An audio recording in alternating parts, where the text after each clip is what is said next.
Dr. Mark Tanguisi here, your Science Moment. Did we really live through a close brush with totalitarianism? Now, I use the word totalitarian in a very specific way. Often folks don't fully understand what totalitarian means. And on the surface, in a sort of simple definition in a dictionary, it'll say something about the government having complete control over the population. But as I've talked about in other previous science moments, that just doesn't happen by virtue of centralized authoritarianism. Centralized authoritarianism is weak. It's almost impossible to control a population. Think of the DMV, think of these just massive, unwieldy bureaucracies. They are terrible at controlling. Totalitarianism only works when you have buy-in by the populace. It becomes there's usually some sort of religion, new kind of religion that's taken over, and people are snitching on the street. They're enforcing it on the street. It's everywhere. Authoritarianism directed at you, bottom up and top down, right? That's how it happens. Totalitarianism is decentralized authoritarianism, and we experience it.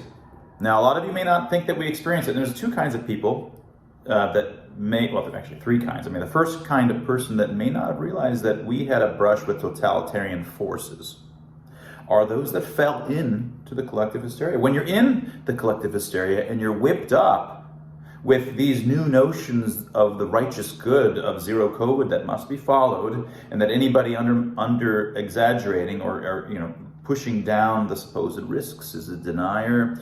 If you're arguing that the interventions don't work, you're a denier. If you say, look, I don't think that you need these medications because it's, first of all, it's not nearly as dangerous as you say, plus I've already recovered. It's natural immunity and it hasn't been, natural immunity is better, and it's these drugs haven't been tested in RCTs for all-cause mortality. That is, if you came up with any of these sorts of skeptical questions, you were in the out group, right? Now, and so from your point of view, you were not violating civil liberties. You were just protecting yourself.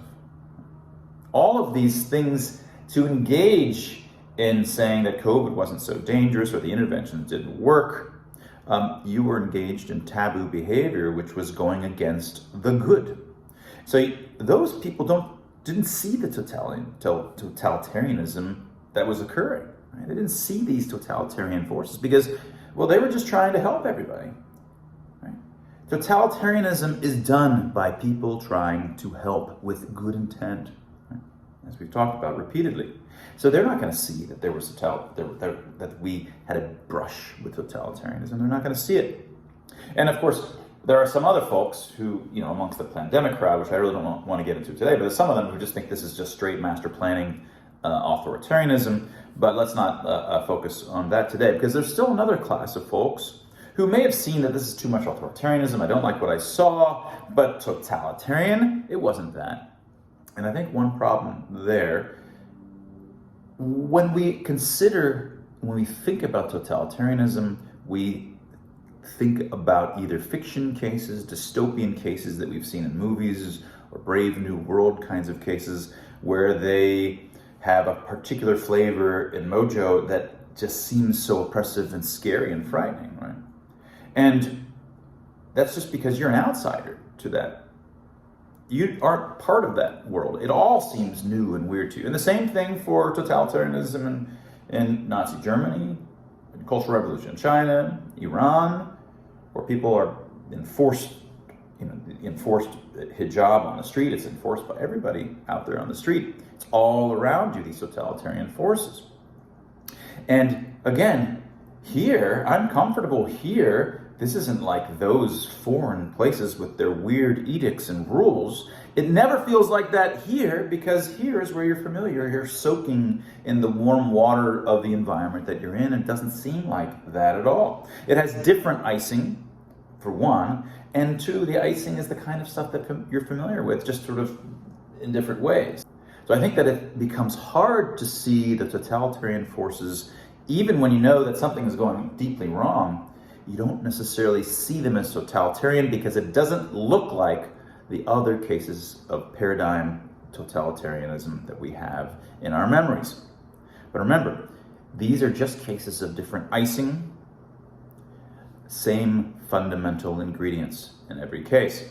Now, what I wanted to do today to help remind us of this is just go through some of the examples. So let me just mention one. This was a Rasmussen poll in early 2022.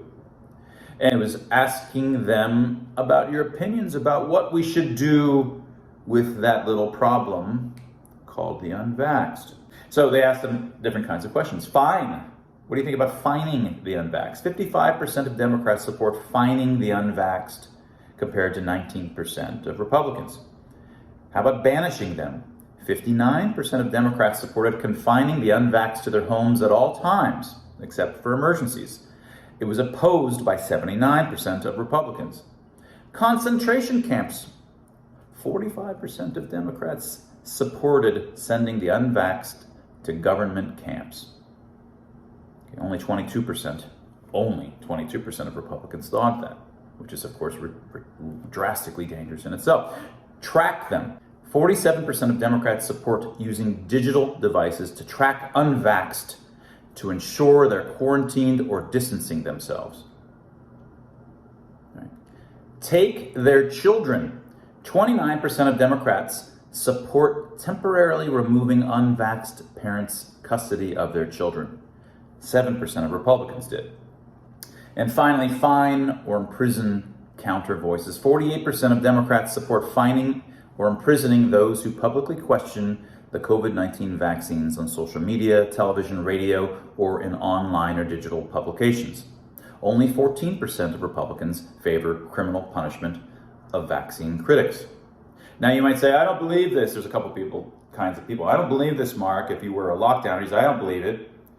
And I'm not sure why I don't believe it. I mean, we saw this, and a lot of people on my side, I don't believe it. They're just trying to make it look like the lockdowners and the vaxxers were so overwhelmingly popular, and it was such a popular opinion, and that's propaganda too. I don't get it. I don't know whether these numbers are exactly right. Obviously, there's huge error bars on these things. But if you were there in 2021 and 2022, you saw these sentiments everywhere.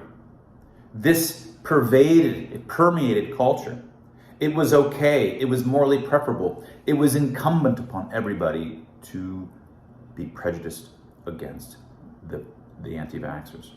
If you were unvaccinated, you were unclean, and you could do almost anything to them, including take their children, track their every movement, confine them to their homes. These are the signs of totalitarian forces. And I did another thread recently. I asked my audience over at Twitter, I said, lest we forget just how totalitarian things got with COVID, please leave in the comments examples where individuals, groups, or companies went beyond what was mandated to help us from COVID. And I started with just a couple of my own. I said, masking outdoors. Billions of people wore masks outdoors despite it not being mandated. And pointed out the snitches. Millions of people went out of their way to enforce the mask mandates despite not having any responsibility for doing so. 167 people commented here about their own specific stories.